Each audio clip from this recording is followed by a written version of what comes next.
Thank you. You all have heard from me before, so I'm going to be brief. But I do want to say thank you for this wonderful honor. Thank you for the opportunity, Evangeline, to serve. Thank you for answering the call and continuing to do this work.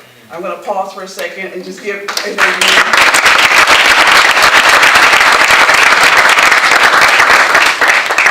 And thank you all for being here, for receiving this information, for just being in the audience.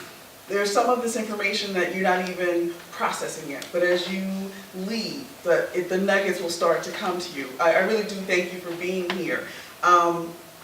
Because despite what you may see or hear in the news or newspaper, the world still does need another attorney, and especially another attorney of color. Another black or brown or otherwise marginalized attorney. Trust me, for those of us in this space, I think what you've heard over and over and over again, we are still often the only and the first, and there's no way that equity can be possible if that's still the situation, the status quo. So again, I said I was going to be brief. I promised you that I would.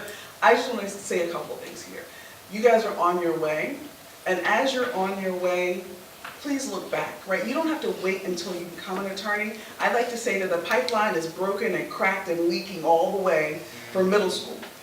There are things that you can do right now because you have already succeeded in so many ways that you should be bringing others along with you. If that's taking the time to go to a middle school classroom or a high school classroom or a community organization and have the conversation about what it is that you've done thus far, right? So it's important that in these spaces, we don't think that we it's not solely isolated and personal. And then when you arrive, remember to give the folks who are a voice there in that firm, in that organization, what is key that I want to say to you, that for me, what my value and I think my success is attributed to the janitor, the secretary, the administrative assistant, that so often we walk in these spaces because we've made it, and they're invisible and they're unheard. Be their voice first. I started off by saying I'm a girl from a small town in Virginia, very, very proud of that town. And every time I walk in a place, I think,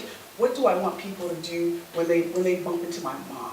To the people from that town who don't have the fancy titles and the shirts. And so that's why I do the work. That's why I'm an advocate. That's why I'm concerned about bringing other folks along. Before this position, I served for 12 years in a law school in this role, and I will continue to serve and volunteer no matter where I am. No matter where you all land, what I want to say is do your research, show up authentically, lend your voice, and lead from wherever you land. Thank you.